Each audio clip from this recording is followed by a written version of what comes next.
जो होते हैं वो रिकॉग्नाइज कर लेते हैं, ऑटोमेटेड नोट्स तैयार कर लेते हैं और हाइलाइटिंग फीचर से हम जो भी चीजें हमें हमारी पसंद की है वो हाईलाइट करते हैं, जिससे छात्रों को भी पढ़ाई में आसानी हो जाती है। हम परंपरागत जो किताबें हैं उस पे एक बार हाईलाइट करेंगे, फिर वो हाईलाइट हम मिटा नहीं सकते, लेकिन इसमें हम अपने हिसाब से चीजें हाईलाइट करके उसे दोबारा फिर बदल सकते हैं। जैसे गूगल स्कॉलर एक बेहद महत्वपूर्ण प्लेटफॉर्म है, जिसपे हम इस तरह से चीजें कस्टमाइज कर सकते हैं।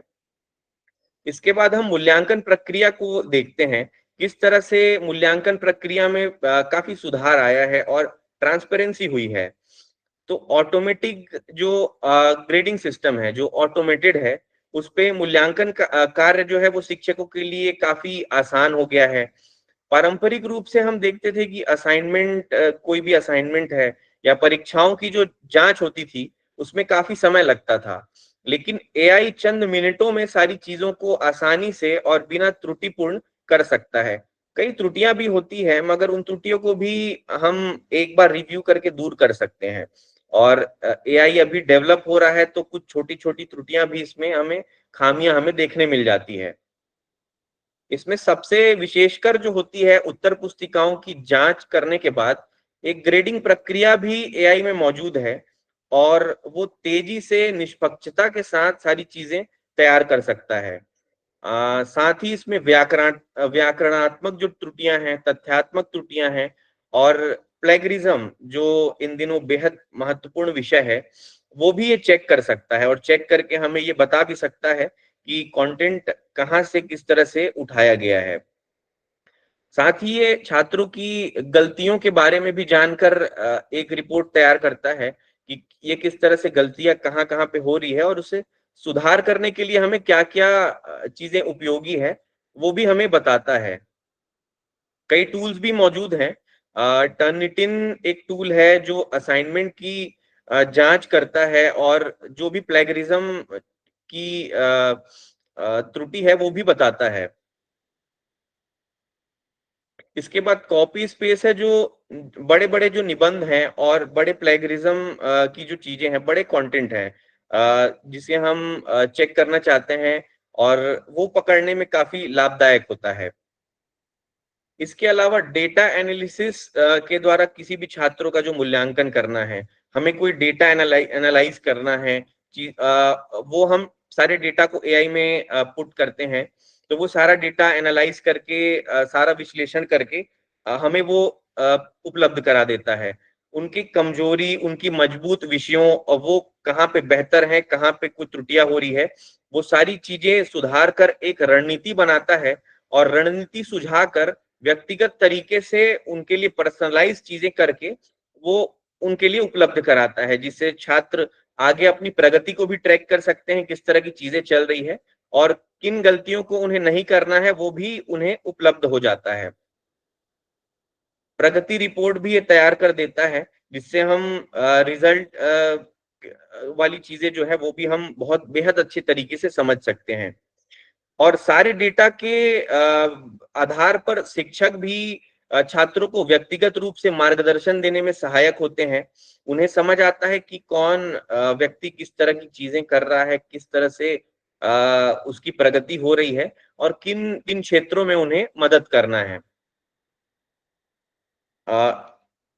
एडमोडो और ब्लैक बोर्ड एक दो ऐसे टूल हैं जिसमें जिस प्लेटफॉर्म में छात्रों को की जो डेटा है उसको हम सारी तरीके से विश्लेषण कर सकते हैं, और शिक्षकों को भी उससे काफी लाभ मिलता है। इसके बाद हम देखते हैं कि फीडबैक और प्रदर्शन में सुधार की जो चीजें होती है, जो छात्रों की उत्तर पुस्तिकाओं को विश्लेषण कर पहचान सकता है कि वे कहाँ गलतियां कर रहे हैं, कहाँ पे सुधार की आवश्यकता है, और साथ ही ये इंस्टेंट फीडबैक देता है, जिससे वे तुरंत तुरंत अपनी गलतियों को सुधार सकते हैं। इसके बाद वो योजना भी तैयार कर सकता है। हम जान सकते हैं कि किन कमजोरियों को हम किस तरह से योजनाबद्ध तरीके से हम आगे बढ़ा सकते हैं, किन किन विषयों में हम सुधार कर सकते हैं। कुछ टूल्स मैं बताता हूँ, ग्रामरली और क्विल बोर्ड जैसे टूल्स हैं, जो मदद करते हैं हमें त्रुटियों के बारे में जानने में।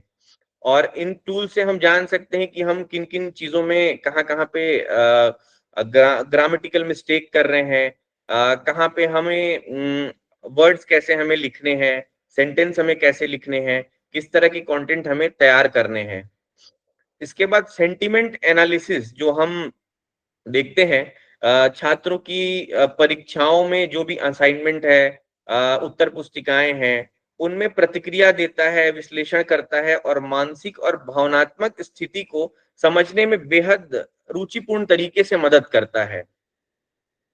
साथ ही एआई ये विश्लेषण कर सकता है कि छात्र किस दौरान आत्मविश्वास से भरे थे और किस दौरान तनावग्रस्त थे। स्मार्ट बोर्ड के बारे में मैंने बताया, जिसमें एआई बेस्ड कैमरे होते हैं और वो कैमरे ट्रैक करके डेटा क्रिएट करते हैं कि छात्र किस तरह से तनावपूर्ण स्थिति से उबर सकते हैं और किन किन विषयों में उन्हें तनाव आ रहा था और किन किन विषयों के दौरान वे आत्मविश्वास से भरे हुए थे। ये मनोवैज्ञानिक रूप से भी काफी मददगार सिद्ध होता है और ये मानसिक स्वास्थ्य की मॉनिटरिंग भी एआई सिस्टम से हो सकती है। और वो निगरानी रखकर, जैसे हम इन दिनों देखते हैं कि डिप्रेशन का बड़ा दौर चल गया है, तो एआई से हम इन चीजों को भी काफी अच्छे तरीके से हम समझ सकते हैं। जैसे कि एक हम टर्म देखते हैं, आई आईबीएम वाटसन जो एआई है, आईबीएम WATSON, ये एआई है। ये विभिन्न संस्थानों में इन दिनों उपयोग में लाया जा रहा है और कई संस्थान इसे एडॉप्ट कर रहे हैं। इसमें छात्रों की प्रतिक्रियाओं को जो विश्लेषण है, उनकी शिक्षा यात्रा और आगे की चीजों को ये पूरा ट्रैक करता है, किस तरह की चीजें आगे करने वाले हैं, किस तरह चीजों आगे में जा सकते हैं और प्रभावी ढंग से उसे पेश करता है। बेसिकली हम देखते हैं कि ये छात्रों की जो शिक्षण प्रणाली है, छात्रों को पढ़ाने वाली जो प्रणाली है, उस पे किस तरह से निष्पक्षता से ये पर्सनलाइज कंटेंट क्रिएट कर रहा है और पाठ्यक्रम के निर्माण को बेहतर बना रहा है। और मूल्यांकन प्रणाली भी इससे काफी प्रभावशाली हो रही है। एआई के माध्यम से शिक्षा और इंटरेक्टिव तरीके से पेश हो रही है और इससे पर्सनलाइज चीजें जो है छात्र अपने अनुसार से सीख पा रहे हैं।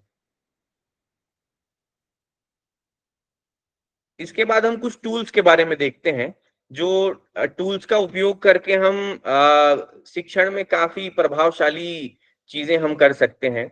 सबसे पहले पहला टूल है स्क्रिबर, जो प्लेगरिज्म चेक करने का काम करता है, जिसमें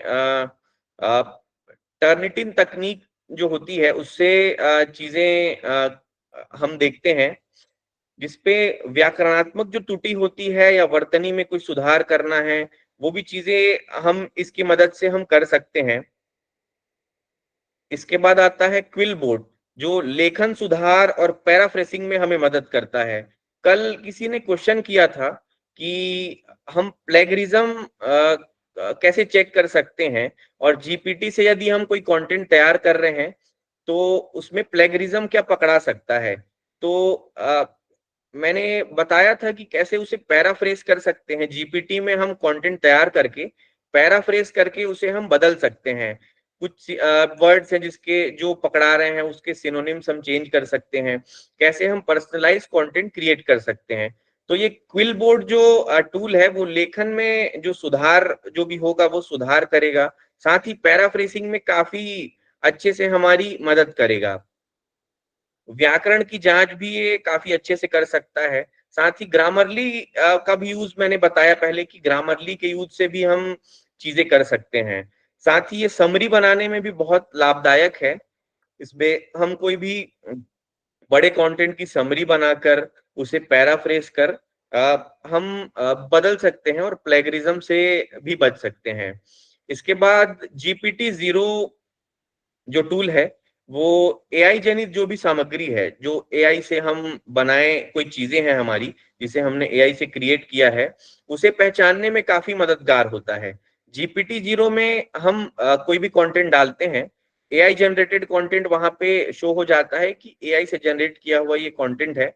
इस पे हम अपनी कोई कोई भी कंटेंट डाल के देख सकते हैं कि क्या ये कंटेंट एआई जनरेटेड है या ये ह्यूमन जनरेटेड कंटेंट है। इसके बाद गूगल लेंस, मैंने बताया गूगल लेंस काफी प्रभावशाली माध्यम है, खासकर शिक्षण के क्षेत्र में। कोई भी चीजें हम कॉपी पेस्ट कर सकते हैं, कोई भी इमेज से हम टेक्स्ट जनरेट कर सकते हैं, व्याकरण की जांच भी इसमें हम गूगल ट्रांसलेशन की मदद से कर सकते हैं।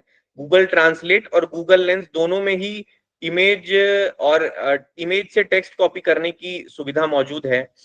और किसी भी इमेज के किसी भाग को हमें कॉपी करना है या उसे कॉपी सहेजना है, या किसी भी पुस्तक से हमें नोट्स बनाने हैं, तो वो चीजें हम कर सकते हैं।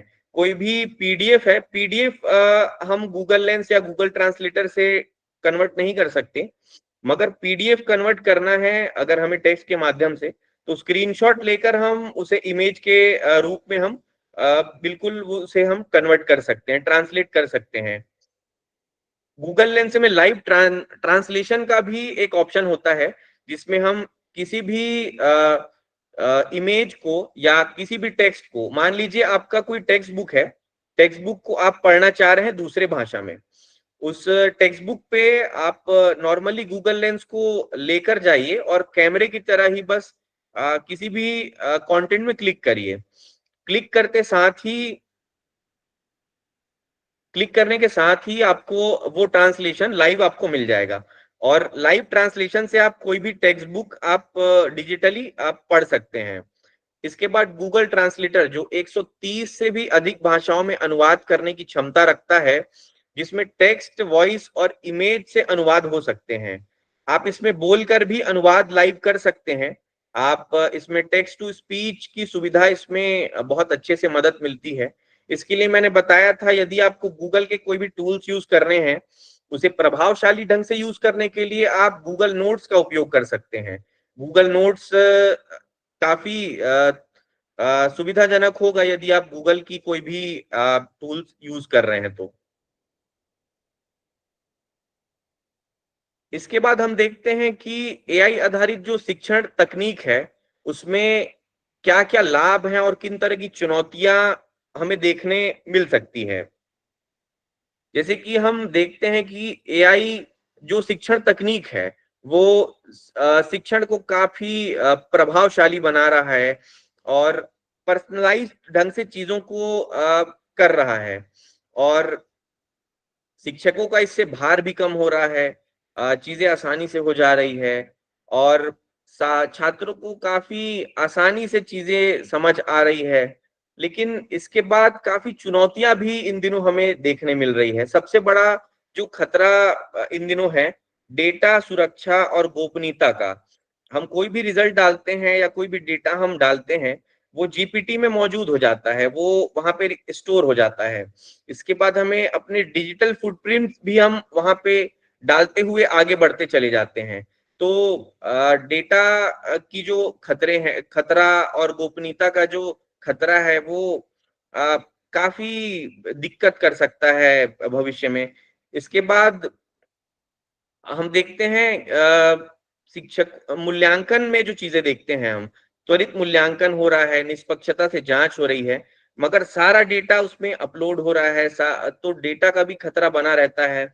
सारी पर्सनलाइज चीजें हम पर्सनलाइज करने के चक्कर में अपनी पर्सनल चीजें भी वहां पे शेयर कर देते हैं। डेटा एनालिसिस करने के चक्कर में सारी चीजें वहां पे शेयर हो जाती है। तो काफी हमें ये चुनौतियों से का सामना भी इस पे करना पड़ता है। साथ ही एआई की जो निर्भरता है, शिक्षकों की भूमिका में काफी बदलाव आ रहा है। हम काफी हद तक निर्भर हो जा रहे हैं एआई पे। तो ये भी चीजें दिक्कत वाली हो सकती है। साथ ही अ, अगर खर्च की बात करें, तो हर जगह उपलब्धता नहीं हो सकती है। डिजिटल क्लासरूम के बारे में हम बात कर रहे हैं आज, लेकिन डिजिटल क्लासरूम की जो चीजें हैं वो काफी महंगी है, और वो सेटअप को रन करने के लिए भी काफी मैन पावर की आवश्यकता है। सबसे पहले तो हमें सीखने की आवश्यकता है, क्योंकि डिजिटल लिटरेसी इन दिनों काफ़ी ज़रूरी हो गई है और कई बहुत कम प्लेटफ़ॉर्म है जहाँ पे ये चीज़ें हो रही है। दिन-ब-दिन चीज़ें बढ़ रही है मगर अभी भी काफ़ी कम जगह ये मौजूद है और परंपरागत चीज़ों का जो आज भी इस पे डोमिनेंस है, वो बना हुआ है। तो चीज़ें धीरे-धीरे हो रही है और चैलेंजेस इसमें काफ़ी हमें नज़र आ रहे हैं। सबसे बड़ी जो पारंपरिक जो दृष्टि में हम देखते हैं कि पारंपरिक शिक्षा में जो बदलाव हो रहे हैं इन दिनों, डिजिटल क्लासरूम का इजाद हमने कर दिया है। डिजिटल बोर्ड, व्हाइट बोर्ड हो गया है, डिजिटल स्क्रीन हो गया है। तो जो चीज़ें इन दिनों आ रही है, चुनौतियाँ हम देखने मिल रही है कि सबसे बड़ी चीज़ है कि तकनीकी जो साक्षरता है, उसकी कमी। और हर जगह ऐसे करिकुलम डेवलप नहीं हुए हैं, ऐसी चीजें नहीं हुई है, स्टूडेंट भी उन्हें समझ नहीं पा रहे हैं और सहजता से टूल्स नहीं अपना पा रहे हैं। इस वजह से ग्रामीण क्षेत्रों में काफी चुनौतीपूर्ण माहौल जो बना हुआ है, वहां पे चीजें डेवलप होने में समय लगेगा। इसके अलावा डेटा सुरक्षा, गोपनीयता के बारे में हम बात किए कि कैसे एआई का उपयोग करते समय हमें छात्रों के डेटा को सुरक्षित रखना है और अपने डेटा को भी सुरक्षित रखते जाना है, जिससे किसी भी की निजी जानकारी लीक ना हो। इसके लिए हम ये कर सकते हैं कि कुछ कुछ चीजों में बदलाव करके पर्सनलाइज चीजें शेयर ना करें, उसे नाम बदल कर या डेटा में कुछ छेड़छाड़ करके हम चीजें कर सकते हैं। डेटा जो हमें चाहिए वो हम वही डालें, मगर नाम या पर्सनलाइज जो चीजें हैं वो शेयर ना करें। इसके अलावा लागत और संसाधन की जो उपलब्धता के बारे में हम देख रहे हैं कि सेटअप जो है उसे समझने में और कई ऐसी चीजें हैं जो पेड उपलब्ध है। हम कल सेशन में भी बात कर रहे थे तो काफी चीजें सामने आ रही थी कि कई ऐसी चीजें हैं जो हिंदी में उपलब्ध नहीं है, कई चीजें ऐसी हैं जो आज भी पेड है। तो ये भी एक बहुत चुनौतीपूर्ण माहौल है कि हर हर कोई उसे खरीद नहीं सकता या पेड वर्जन ले नहीं सकता और कई ऐसे भी टूल्स हैं जो लिमिटेड चीजों के लिए भी उपलब्ध हैं। तो ये भी एक बड़ी चुनौती की बात है। इसके अलावा जो अ, सामाजिक प्रभाव को हम देखते हैं कि एआई के उपयोग से शिक्षा में मानवीय तत्व जो कम हो रहा है, हमने कल भी बात की थी, क्या इसका डोमिनेंस शिक्षकों पे बढ़ जाएगा? तो केवल ये शिक्षकों को प्रभावशाली बना सकता है, शिक्षकों का जो दायित्व है वो तो कभी कम नहीं होगा और ना ही उनका जो टीचिंग का जो वो टच है, वो भी कभी कम नहीं होने वाला। लेकिन इससे मानवीय तत्व जो है वो उसकी कमी आ रही है। छात्र शिक्षकों के जो संबंध है, वो कमजोर हो रहे हैं और अ, एक कहीं न कहीं वो डोमिनेंस बढ़ता जा रहा है। तो एआई को शिक्षा में सहायक के रूप में तो हम अपना सकते हैं, मगर शिक्षकों के स्थान पर लाने की जो बात है, वो कहीं न कहीं बेहद गलत नज़र आ रही है और शिक्षकों की जो भूमिका है, उसकी जगह तो एआई कभी ले नहीं सकता, क्योंकि जो वो ह्यूमन टच है, वो एआई के माध्यम से कभी मिल नहीं सकता। वो ज़रूर बेहतर बन सकता है, मगर वो टच उन्हें उपलब्ध नहीं हो सकता। केवल वो प्रभावशाली बनाने का काम कर सकता है। तकनीकी रूप से सशक्त बनाने का काम कर सकता है। एआई टूल्स के प्रशिक्षण देकर उन्हें हम उनकी नॉलेज को और एनहांस कर सकते हैं। मगर कभी भी उसे ह्यूमन टच की बात जब हम करेंगे, तो शिक्षकों की ही भूमिका हमें उसमें नज़र आएगी। अब हम एक एआई टूल के बारे में समझते हैं, पीपीटी बनाने में जो काफ़ी लाभकारी है। गामा डॉट एआई आप कभी सर्च करेंगे तो आप उसमें पीपीटी बनाने का काम बेहद रुचिपूर्ण तरीके से कर सकते हैं। ये मैं आपको टूल अभी टैब शेयर करके दिखाता हूँ।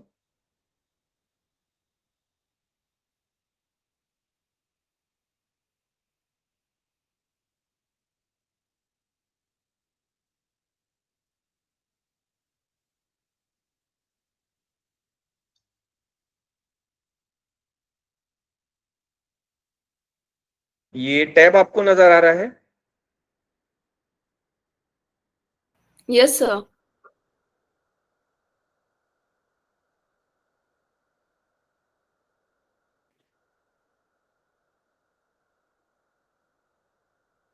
gamma.ai हम सर्च करेंगे तो ये टूल हमें मिल जाएगा।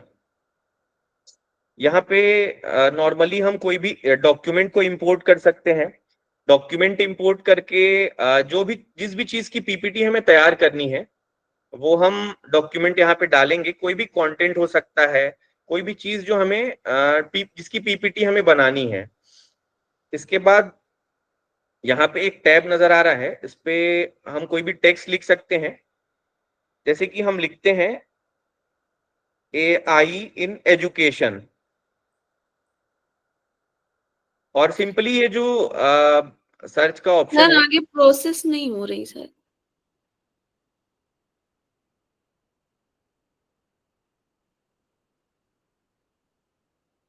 सॉरी, वो गलत टैब हो गया था। ये अब नजर आ रहा है आपको? Yes sir.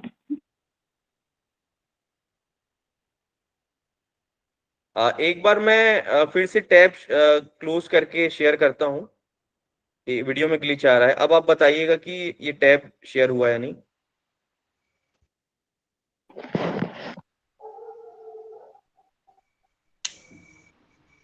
ये टैब नजर आ रहा है यस जिस पे सर। ये वर्किंग हो रही है।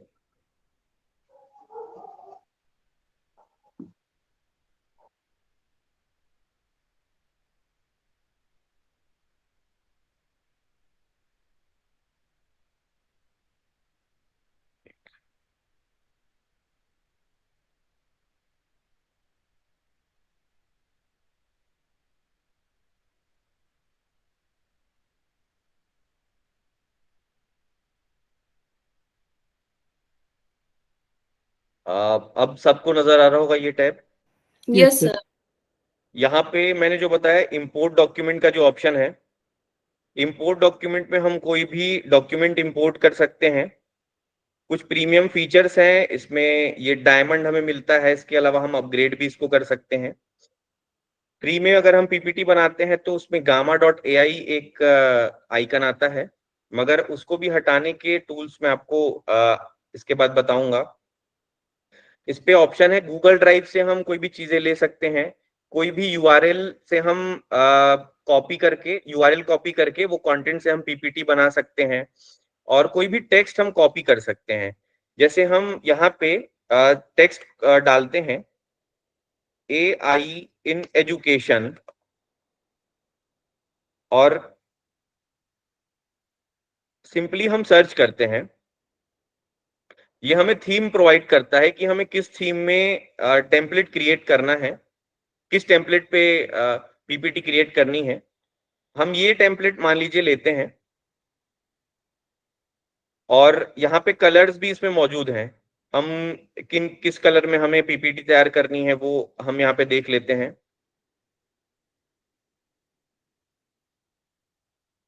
जनरेट पीपीटी में हम क्लिक करते हैं। सबसे पहले ये कंटेंट तैयार करता है कि एआई में हम कौन कौन से चीजों को ले रहे हैं।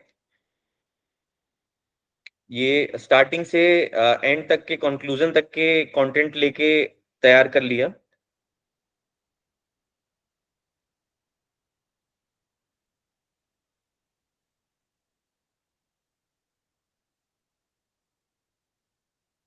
लास्ट में हमें ऑप्शन मिलता है जनरेट पीपीटी।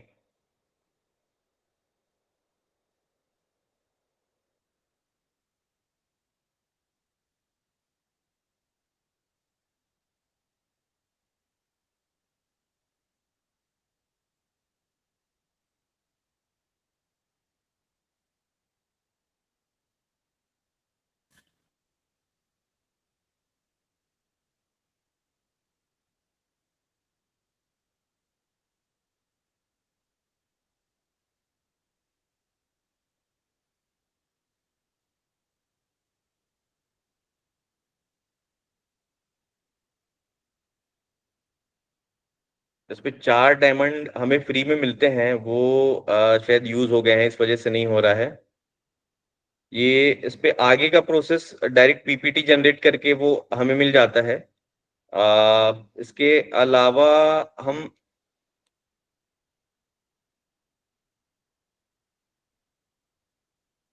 चैट जीपीटी से पीपीटी जनरेशन देख सकते हैं, जिसमें आप फ्री में पीपीटी जनरेट कर सकते हैं।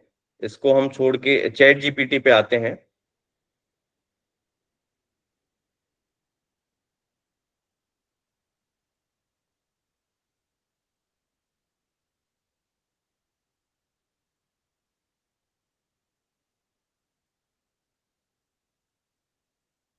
यहाँ भी हम सेम प्रॉम्प्ट देंगे, एआई इन एजुकेशन।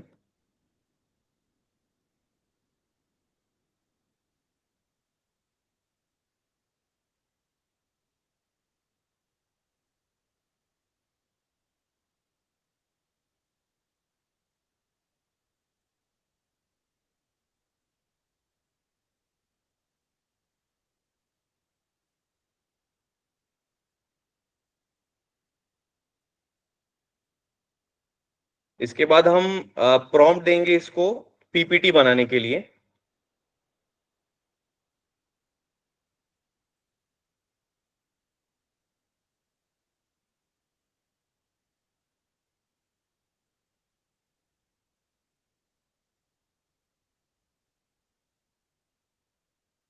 ये इसके बाद एनालाइज करेगा और डाउनलोडेबल फाइल हमें प्रोवाइड करा देगा।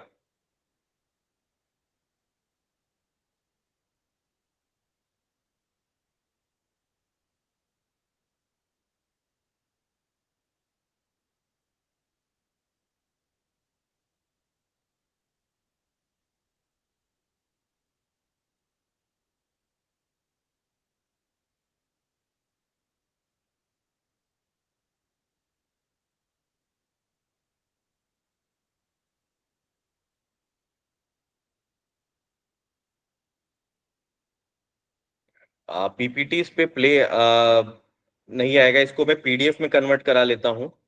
इससे हम ये भी सीख जाएंगे कि पीपीटी को कैसे पीडीएफ में कन्वर्ट कराएंगे।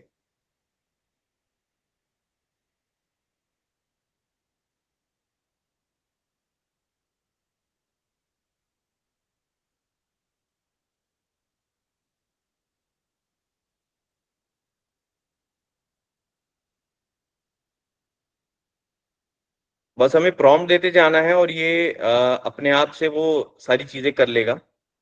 इस पे हम थीम बेस्ड चीजें नहीं कर पाएंगे जिस तरह से गामा में हम कर सकते हैं, लेकिन हम बेसिक पीपीटी से हम प्रिपेयर करवा सकते हैं। टेक्स्ट को कन्वर्ट करा सकते हैं। गूगल लेंस से ज्यादा प्रभावशाली तरीके से ये कर सकता है जीपीटी।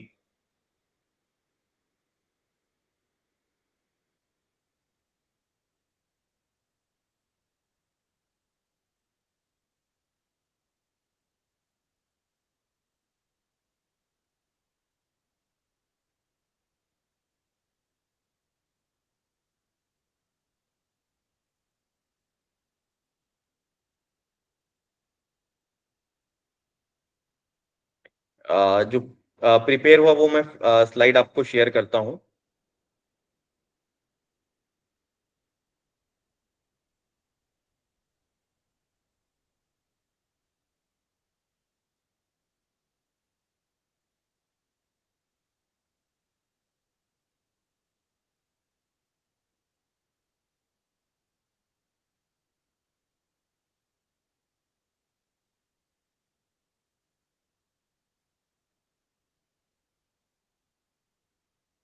ये स्लाइड्स हैं।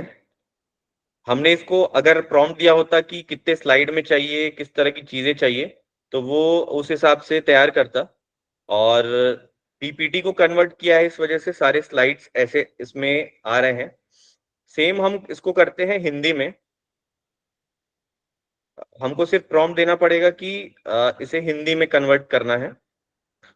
अब हम पीडीएफ और पीपीटी में ना करवा के सिर्फ हिंदी में इसे प्रॉम्प्ट देते हैं।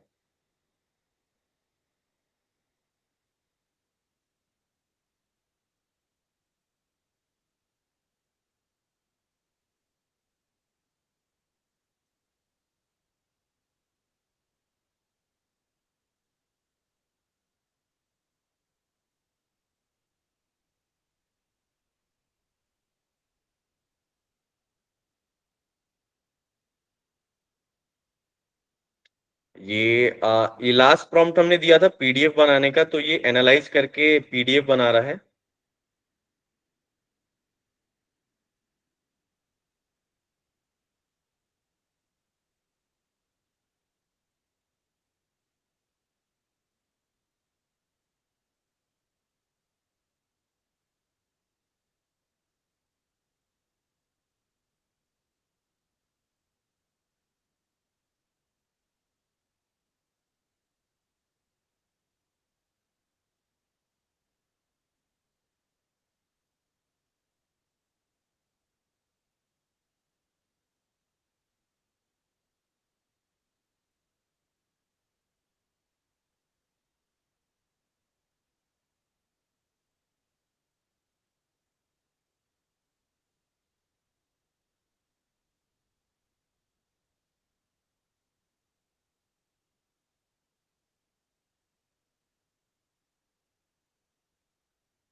इस पे कई बार ऐसे होता है कि वो रिक्वायर्ड फॉर्मेट उपलब्ध नहीं होता, इस वजह से एरर आ जाता है। तो सिंपली जो भी हिंदी टेक्स्ट है सिंप्लीफाई करके उसे हम प्रॉम्प्ट देते हैं।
इस पे पीपीटी का स्लाइड जो है वो शो नहीं हो सकता। मैं नॉर्मल जो टेक्स्ट उसने एआई ने जो जनरेट किया है वो दिखा देता हूँ।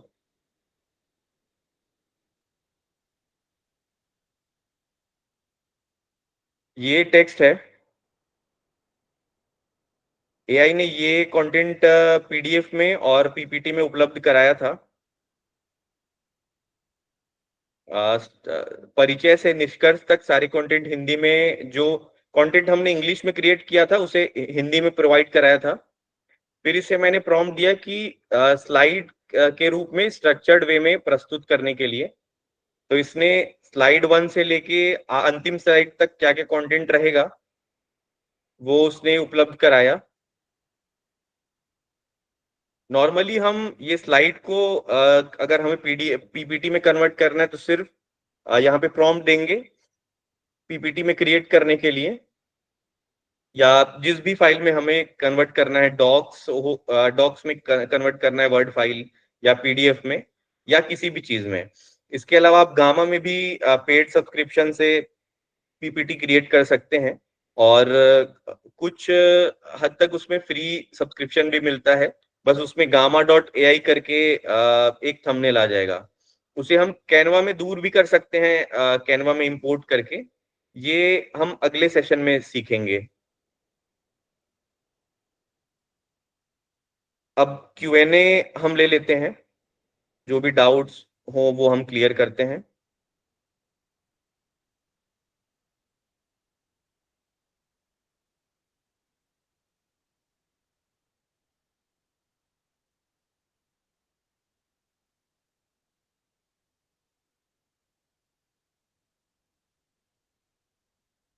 आप अपने सवाल, आपके कमेंट्स, कुछ भी फीडबैक है वो आप ऐश्वर्या शर्मा जी को दे सकते हैं।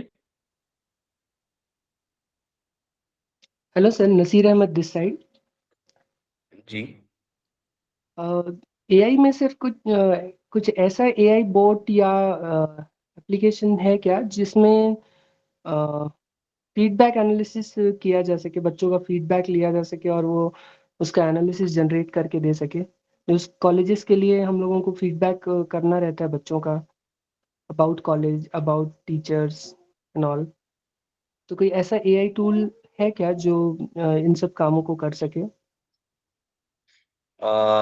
जी, मैंने एक टूल आपको बताया था, IBM W80SON। मैं ये चैट बॉक्स में टाइप कर देता हूँ, उससे आप कर सकते। ये कई ऐसे यूनिवर्सिटीज हैं वहां पे ये उपयोग में अभी लाया जा रहा है।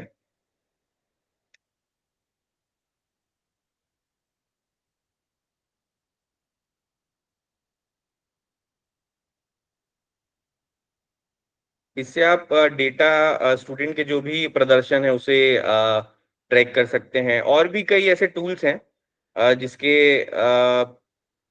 गूगल का एक टूल है, गूगल सॉक क्रेटिक करके, उस पे भी कुछ ऐसे हैं जो ऐसे कई बोर्ड्स हैं जो उपलब्ध हैं इस तरह की चीजों के लिए।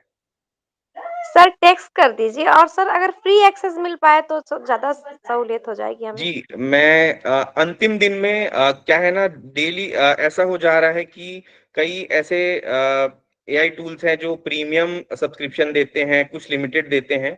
मैं जो अंतिम सेशन रहेगा उस दिन सारी फ्री टूल्स का एक लिस्ट बना के आपको शेयर कर दूंगा। Okay sir, thank you.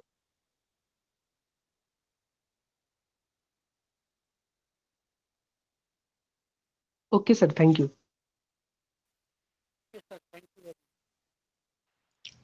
Thank you so much, sir.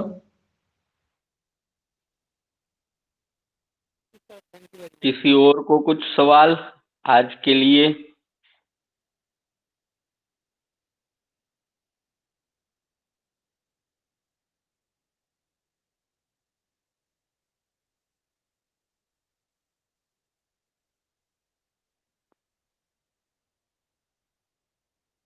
अगर सवाल नहीं है तो हम ये सेशन यहाँ ख़त्म करेंगे। आप लोगों का जो नेक्स्ट सेशन है वो मंडे को रहेगा शाम 7 बजे। वीकेंड में सेशन नहीं रहेगा, तो हम लोग मंडे मिलेंगे तो फिर। Thank you everyone. Aishwarya ji, recording stop कीजिएगा प्लीज। जी।